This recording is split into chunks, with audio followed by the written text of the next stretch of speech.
भगवान शिव के 12 ज्योतिर्लिंगों में से एक उज्जैन के महाकालेश्वर मंदिर में भक्तों को दक्षिणमुखी ज्योतिर्लिंग के दर्शन होते हैं। उज्जैन स्थित महाकालेश्वर में साक्षात महाकाल विराजमान है।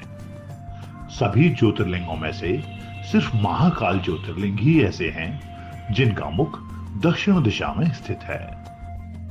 वैसे तो महाकालेश्वर मंदिर कई रहस्यों से छुपा है, पर सबसे बड़ा रहस्य इस ज्योतिर्लिंग के नाम में है। आखिर भगवान शिव को यहां महाकाल क्यों कहा जाता है?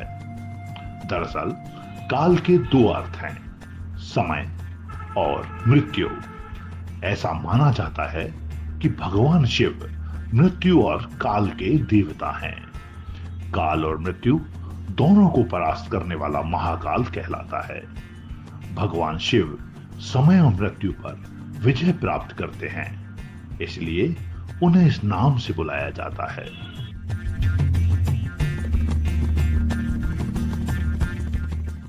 महाकालेश्वर मंदिर मुख्य रूप से 3 हिस्सों में विभाजित है।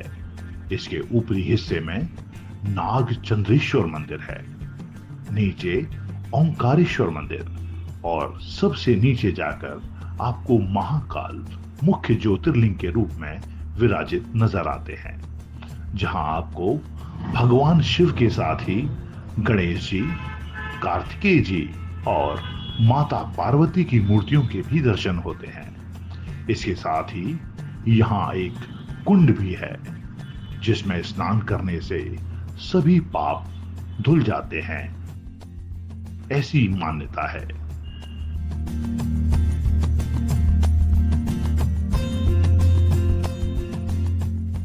पौराणिक मान्यताओं के अनुसार उज्जैन में महाकाल के प्रकट होने से जुड़ी एक कथा है।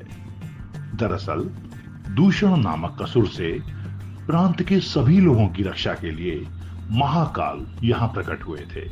फिर जब दूषण का वध करने के बाद भक्तों ने शिवजी से उज्जैन में ही वास करने की प्रार्थना की, तो भगवान शिव महाकाल ज्योतिर्लिंग के रूप में प्रकट हुए।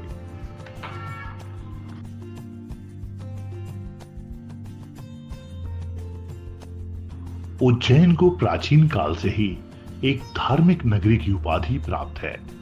यहां भारी संख्या में भक्त दर्शन के लिए आते हैं। दरअसल भगवान महाकाल की भस्म आरती के दुर्लभ पलों का साक्षी बनने का ऐसा सुनहरा अवसर और कहीं नहीं प्राप्त होता। ऐसा माना जाता है कि जो इस आरती में शामिल हो जाए, उसके सभी कष्ट दूर होते हैं। इसके बिना दर्शन पूरे भी नहीं माने जाते हैं। इसके अलावा यहाँ नाग चंद्रेश्वर मंदिर और महाकाल की शाही सवारी भी पर्यटकों में जिज्ञासा का विषय बने हुए हैं। हर सुबह महाकाल की भस्म आरती करके उनका श्रृंगार होता है।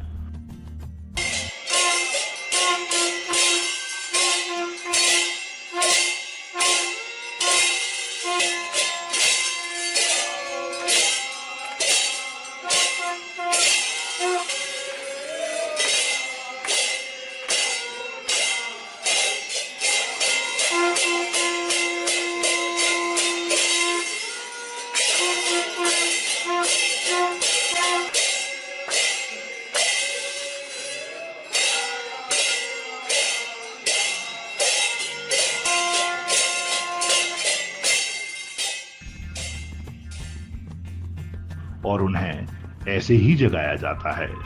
इसके लिए वर्षों पहले शमशान से भस्म लाने की परंपरा थी। हालांकि पिछले कुछ वर्षों से अब गाय के गोबर से बने कंडे, शमी, पीपल, पलाश, बड़, अमलतास और बेर की लकड़ियों को जलाकर तैयार किए गए भस्म को कपड़े से छानने के बाद इस्तेमाल करना शुरू हो चुका है। उज्जैन में आपको यह आरती देखने का सुनहरा अवसर प्राप्त होता है।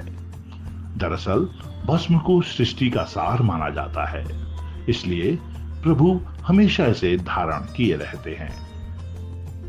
यहाँ के नियमानुसार महिलाओं को आरती के समय घूंघट करना पड़ता है।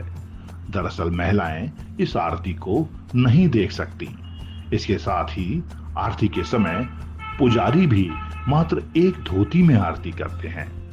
अन्य किसी भी प्रकार के वस्त्र को धारण करने की मनाही रहती है। महाकाल की भस्म आरती के पीछे एक मान्यता यह भी है कि भगवान शिव जी शमशान के साधक हैं। इस कारण से भस्म को उनका श्रृंगार आभूषण माना जाता है। इसके साथ ही ऐसी मान्यता है कि ज्योतिर्लिंग पर चढ़े भस्म को प्रसाद रूप में ग्रहण करने से रोग दोष से भी मुक्ति मिलती है।